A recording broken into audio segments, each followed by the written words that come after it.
Hey, what's up guys? Trader Supremo here. Okay, quick video lang tayo kay Bitcoin, no? At konting altcoins, no? So, gaya ng sabi natin a few days ago, no? Na possible magkaroon tayo ng reclaim sa ating range, no? So, meron tayong range. Sabi natin, so na-break na yung range, so possible bumagsak kung magkakaroon ng acceptance below. Okay?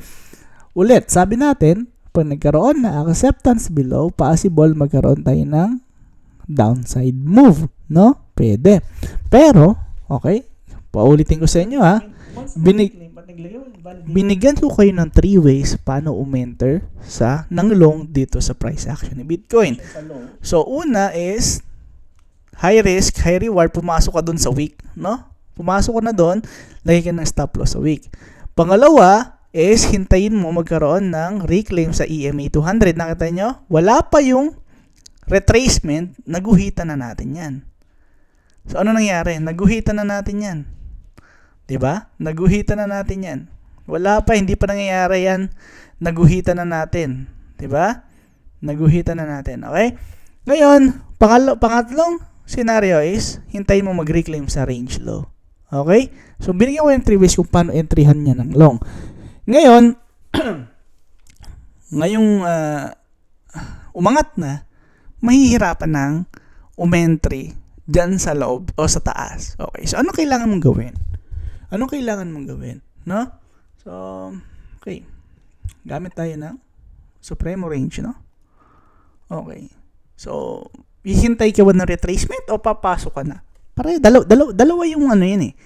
Medyo mahirap yan sagutin kasi di ba binigyan ko ng entry. Kasi yun yung high risk, high reward. Ngayon, ang upside potential niyan ito. No? Okay, so ito yung base, no? Ito extremes, ito yung base. Ngayon, kapag yan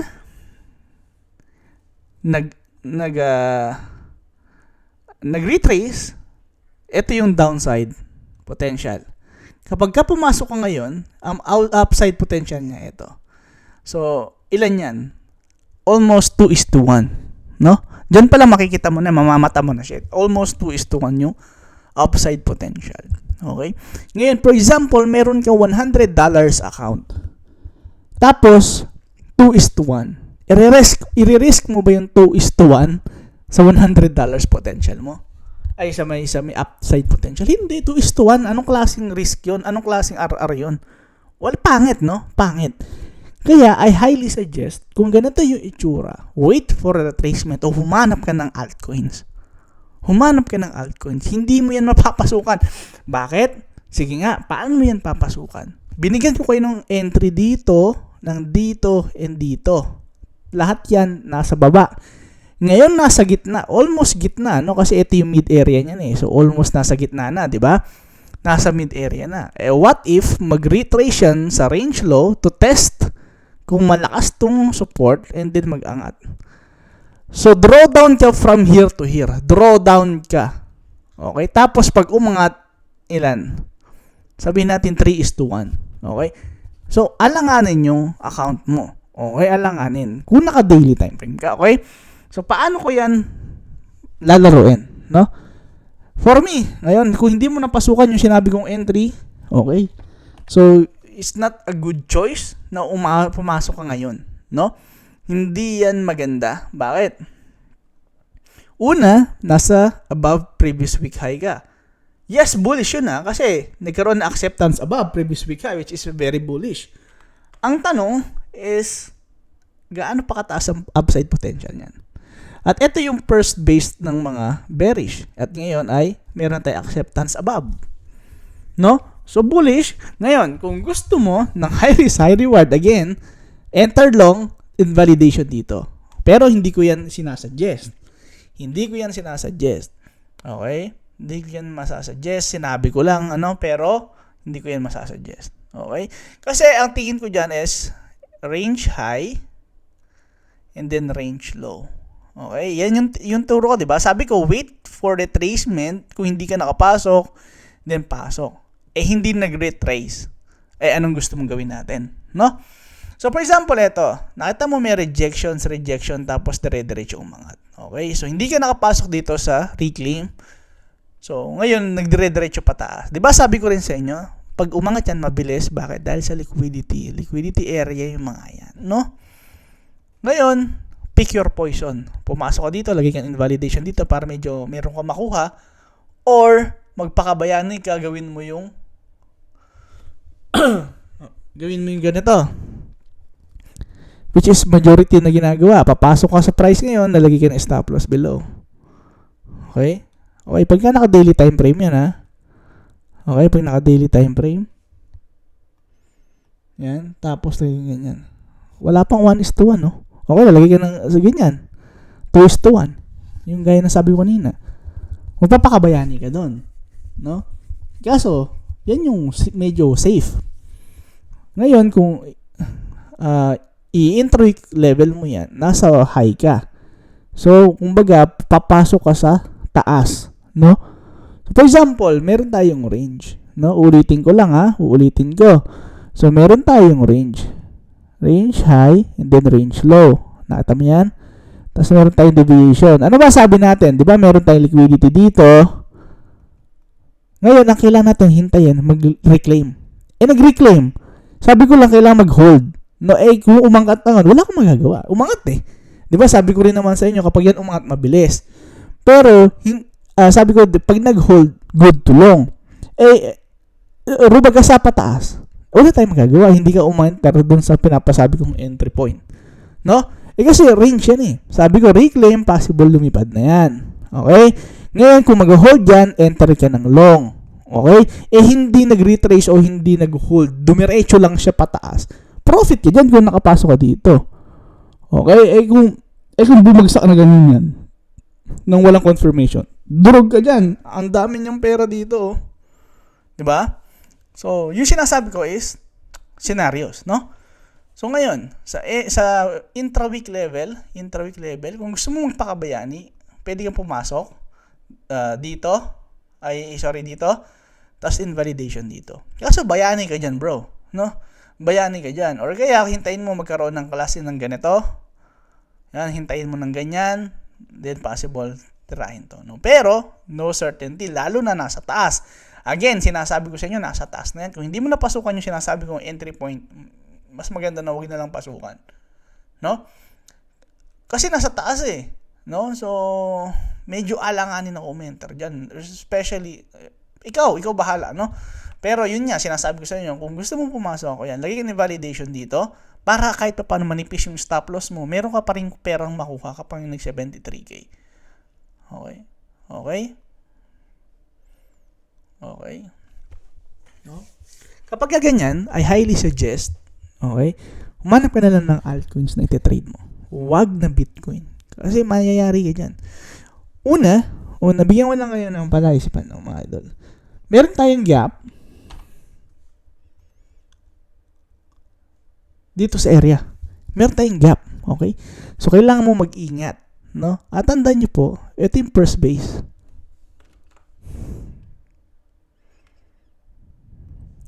First base. No? Ngayon, once na yung price, bumalik, kunin yan, or kaya nag-weak lang, no? Nag-weak lang na ganon. Pwede kasi yun mga idol, no? Lalo na kapag, yun yung tinatawag nating long squeeze o yung mga late shorts. Kasi syempre nakita nila, okay, lumilipad yung market. Okay, pumasok na tayo bago tayo maiwan. Tapos bigla kang kaldagin ng ganyan. Katapusan na ng account mo, no? Liquidate ka nun. Lalim yan, bro. No? Yun yung sinasabi ko, kailangan mo maging maingat. Okay? Tandaan nyo po, tricky ang market. Bakit nasabi natin tricky yung market? Hindi naman natin sinasabing tricky yung market dahil minamanipulate tayo ng kung sino man. So, wala silang pakialam sa atin. Pero ito yung sasabihin ko sa inyo. No? Tricky yung market kasi para gumalaw yung price, kailangan ng liquidity o kailangan may maliquidate. So, for example, nakita mo yung trend. Pakita ko sa inyo yung short-term trend ni Bitcoin, no? Nakita mo, medyo stiff, no? So, kapag yung kinaldag, yari ka dyan. So, yung mga pumasok dito, tanggal. Pumasok dito, tanggal. Pumasok dito, tanggal. Ang safe lang dyan, yung mga pumasok dito sa baba. Hindi naman sila late longs, eh. Sila yung mga early longs. Okay? Sila yung mga pumasok dito. For example, dito. Yan.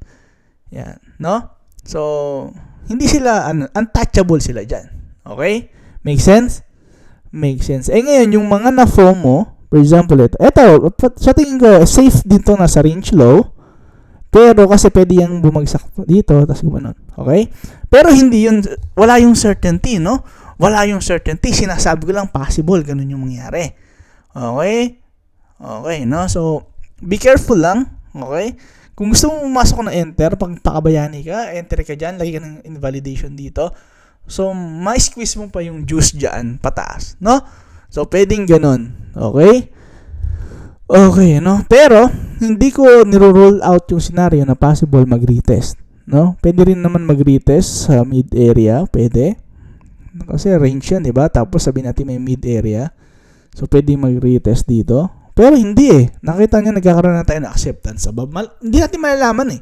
Malalaman lang natin yung kapag nag-print na yung price. Pero, kung gusto mo mag-risk, lagi ka na invalidation dito. Pasok ka dito, lagi ka na invalidation. Okay? Okay, no? Okay. Altcoins, no? Altcoins. Showing strength. Inch, syempre, my favorite coin. Okay? So, ayoko na i-jinx. Baka bumagsak na naman. So, showing strength. Inch. Okay? Kapag ka na-clear na tong resistance na to, which is, ito yung range, no? Ito yung range. Ito yung range. Okay? Ito yung deviation. Okay? Ano sabi ko, no? Ito ay liquidity area, no? Pero ito ay range low. Pwedeng gumanyan, tapos bumalik. Yan yung mangyari, no? Pero sinabi ko rin, pakinggan nyo mabuti mga pinagsasabi ko, no? Pwedeng ito, tas ito, no? Pwedeng ganon, no? Pwedeng ganon din yung gawin. Kaya, kailangan, alam mo yung, yung concept ng supreme range para ma-trade mo din yung supreme range, no? Okay, so make sense? Make sense. Pwede ito deviation, ito yung reclaim, no? So, parang head and shoulder siya. Okay? So, same lang din yun sa sinabi ko na be careful, baka kasi ganito yung gawin. Tapos, ito yung head and shoulder. No? Eh, ginawa yung second scenario. Doon tayo. Okay? So, both scenarios naman, binigyan ko kayo ng paraan kung paano entry. Kung hindi ka naka-entry doon, eh, pasensyahan tayo. No, ano pa ba yung mga nagsho-show ng strength? Front, okay? So, front, same concept, supremo range. Okay, so meron tayong range high, range low, then reclaim, deviation. Sobrang linis, no? Sobrang linis. Yan. Range low, deviation, reclaim, test, boom, no? Napaka-simple. Sobrang simple, no? So, yan. Yan pa ba yung mga tinarate ko kanina? Si core, same lang, ano? Sabi ko sa inyo, lahat yan, same lang, no? Ang kailangan mo lang, matuto kang maglagay ng risk. For example, dito, range low, range high, deviation, reclaim, boom, no? Okay? So, possible, ito, kasunod. No? Or, pwede ka naman na mag-partial dito. Tapos, hintayin mo, baka mag-retrace, pwede ka pumasok. Okay? Boom, no? Pwede, no? Be careful lang. Pero, looking good sa mga coins, no? Kasi nagpapakita na sila ng mga reversal area, ng reversal pattern, no? Ano pa ba? Natin si Pepe. Si Pepe, hindi ako fan. Hindi ko gusto yung price action si Pepe, pero same. Dito din, kay PHB, same. Natin nyo. Range low, natin nyo, liquidity. Ito yung sinasabi ko na kailangan mo mag-ingat, no? Okay? Kasi pwede niyang lusakin lahat yan, din mag-reclaim, mag-create ng ganyan. Kaya same lang din dito. Kaya nga sabi ko sa inyo, kailangan alam mo yung sistema. For example, yan. Yan.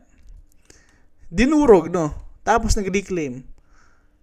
So, yan yung magiging reversal pattern mo. Parang dito. Eh ngayon, ang ginawa niya, ito, tapos nag-reclaim na siya. O ito yung masusunod. Hindi na to. Kaya nga, laging dalawang senaryo eh. Diba? Make sense? Make sense, no, mga idol? So, malinaw naman yung tinuturo ko, mga idol ko, no? So, yun. Okay, so ngayon, wala akong masasabi sa inyong entry. No? Itong PopCat, Okay, so last month ko pa to inaano, pero wala akong napasukan kahit isa. Lahat ng entry sinabi ko wala akong napasukan. Hirap kasi maging tatay mga bro, no? For example, ito. Check nyo sa Facebook ko, no? Sabi ko, pag reclaim, pasok. Sakto, meron nagpa-check up yung anak ko, nagpa-vaccine. Lumipad! Ngayon, alam nyo naman, ayoko pumapasok sa gitna mga idol kasi pangat RR. Alam nyo naman na pag futures, kailangan precise. No? So, naiwan ako. Sabi ko, wait for reclaim. Nag-reclaim nga sa range low. Eto naman, lumibot kami. Nagpunta kami city. Pag angat na, wala na naman, no? Tapos, hindi ko naman in-expect na mag-ano. Nasa gym ata ako nito. Umangat na naman nung tangin ng popcat na to, sabi ko. Talagang napakailap. So, yun mga bro, no? So, yun lang yung yun yung yung OM, 'di ba nasa mga past videos natin to mga idol ko, no? So, paki-check na lang yung mga pinagsasabi ko doon yung OM. Nakita niyo naman yung ginawa ni OM. Andito tayo nun mga idol, no? Andito tayo nun nung pinagdidiskusyon na natin tong OM. Okay? Nakita niyo naman yung ginawa. Okay? Ano pa ba? Si Ray. 'Di ba? Yun yung mga sinasabi kong entry ko. OM, Ray. Nakita mo naman, from here, ano nangyari? Boom, no? Okay. So, all looking good. All looking good. Ngayon, sa ngayon, wala akong masasabi sa inyong entry kasi nagsiliparan na eh. Kumbaga, yun yung hinahanap nating entry, di ba? So, wala akong masasabi sa inyong entry. Kundi, wait lang muna tayo. Wait ng retrace or konting retrace or wait natin bukas. Siguro, tingnan natin kung ano yung pwede nating maging entry, no? So, yun lang muna, in-update ko lang kay Bitcoin kung ano yung possible yung gawin sa price action ngayon. Ngayon, para sa akin, humanap lang ng altcoins kesa bardagulin nyo si Bitcoin. Lalo na, meron tayong gap. Again, hindi po 100% na pupuntahan tong gap na yan. Hindi po yan 100%. Pero, majority of the time, kinukuha yan. So, be careful. Kasi pwede yan mag-weak. Then, yan. Pag sinabi natin weak, well, segundo lang yan, mga idol. Hindi yun umaabot ng 1 oras. Segundo lang yan. So, okay, kung gusto nyo, lagay kayo ng limit order sa mga areas. Pero tandaan nyo po, for example, ito, ilang, 59,000. Hindi po ibig sabihin ng 59,000 din ibabagsak ni Bitcoin sa perpetual, Hindi po ganun yon. So, kung bumagsak man yan, tapos nag-reclaim na, tapos nasa 62 pa rin, 60k pa rin si Bitcoin, ganun pa rin yon. Okay? Okay, so, kung mag-weak man, be careful na lang, baka maliquidate tayo, mga late longs, no? Oh, careful lang. Every week meron po tayong opportunities. Huwag po kayong ma-FOMO. Every week meron. Ang pinakamalaga ngayon, nakakakita na tayo ng shift. At crypto is looking good again. Okay? So, I've been bullish. At medyo marami nang nagagalit sa akin kasi bullish ako ng bullish. Pero bumabagsak yung market. At sabi ko naman, nag-create lang yan, nag-generate lang yan ng liquidity sa taas. Para pag umangat, mabilis. At yan nga po yung nakikita nyo. Saksing buhay po kayo, mga idol. So, yun. Okay, so, let's hope na yung market ay nagdire-diretso na para lahat paldo na, Again, kailangan nyo lang halimbawa, yung sinabi ko, at hindi nagpe-play agad-agad nung sinabi ko, look at the bigger picture. Kasi intra-week trader ho ako. Advance ko po sinasabi lahat sa inyo bago pa man mangyari. Okay? Advance. Kasi kapag sinabi ko lang yan, kapag nangyari na, wala na yun. Wala nang sense yung yun. Kumbaga, nagko-content na lang ako nun. No? So ngayon, wala pa akong maibibigay sa inyong entry kasi wala naman, nasa taas anong gusto mong gawin ko, So yun lang mga idol, hahanap tayo and then share ko din ulit dito sa YouTube, So yun lang mga idol ko, sana mayroon kayo natutunan. Sa mga wala pang exchange, please use my link sa baba ng video na to, So gawa tayo ng group, sa mga naka-download, sa akin, naka-link, So soon ilalabas ko na yan. Medyo busy lang talaga mga idol ko, pero gagawa tayo ng group natin para sabay-sabay tayo magte-trade, So yun lang mga idol. Okay, God bless.